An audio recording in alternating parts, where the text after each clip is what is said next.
Shalom, perkenalkan nama saya Desi Kalumba, NPM 1940-60-6015 dari Lokal A1, mata kuliah Praktikum Bimbingan Konseling Karir. Di sini saya akan menjelaskan sedikit mengenai materi emosi yang ada pada media layanan bimbingan klasikal di RPL saya. Pengertian emosi. Kata emosi berasal dari bahasa Perancis yaitu émotion, yang berasal dari kata émotion, yang berarti kegembiraan. Emosi juga berasal dari bahasa Latin, yaitu émover, yang berarti luar, dan mover, yang berarti bergerak. Dengan kata lain, emosi adalah hasil dari reaksi tubuh dalam menghadapi situasi tertentu. Nah, pada dasarnya, emosi adalah dorongan untuk bertindak, reaksi terhadap rangsangan dari luar dan dalam diri individu. Sebagai contoh, emosi gembira mendorong perubahan suasana hati seseorang, sehingga secara fisiologi terlihat tertawa. Sedangkan emosi sedih mendorong seseorang berperilaku menangis. Orang-orang sering menganggap bahwa emosi hanya berkaitan dengan perasaan marah. Padahal anggapan tersebut tidak sepenuhnya benar.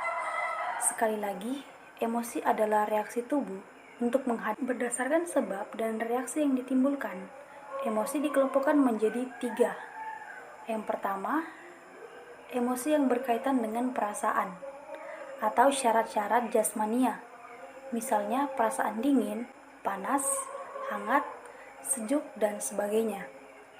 Munculnya emosi seperti ini lebih banyak dirasakan karena faktor fisik di luar individu, misalnya cuaca, kondisi ruangan, dan tempat di mana individu itu berada. Emosi yang berkaitan dengan kondisi fisiologis, misalnya sakit, meriang, dan sebagainya. Nah, munculnya emosi seperti ini lebih banyak dirasakan karena faktor kesehatan.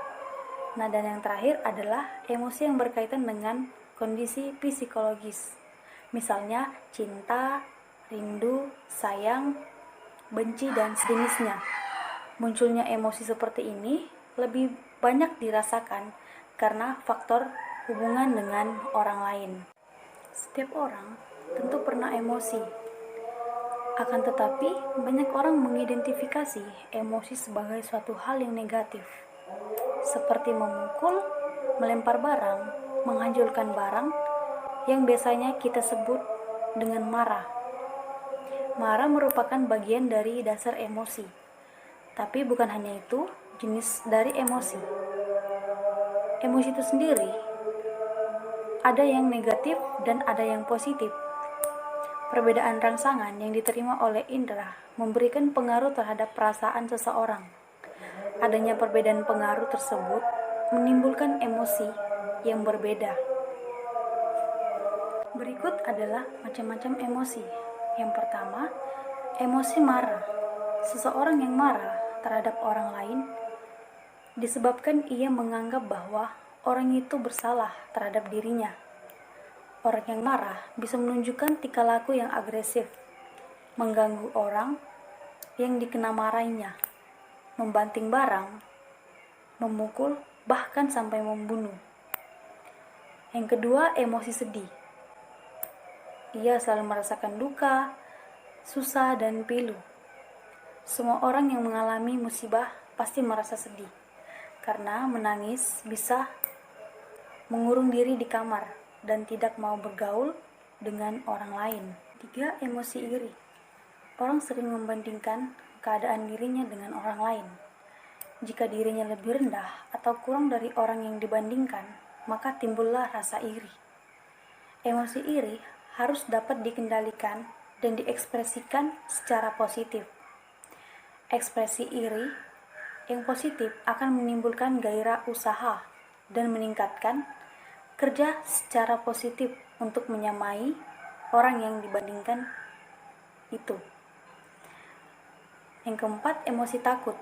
Ekspresi dari rasa takut dapat berubah lari menjauh, dari objek penyebab rasa takut.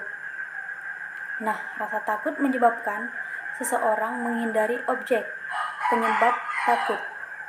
Yang kelima, emosi cinta. Contoh dari ekspresi cinta adalah kisah remaja yang menjalin asmara. Semua orang harus dapat mengendalikan emosi. Emosi yang tidak dapat dikendalikan dapat merugikan diri sendiri dan merugikan orang lain. Ada beberapa cara yang dapat dilakukan untuk mengendalikan diri dan mengarahkan emosi secara positif, yaitu yang pertama, setiap tindakan harus didasarkan pada akal sehat.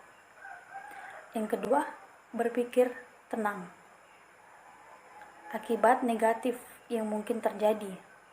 Dan yang terakhir, berusahalah untuk memaafkan kesalahan orang lain. Mungkin hanya itu penjelasan dari materi saya. Kurang dan lebihnya mohon dimaafkan. Sekian dan terima kasih.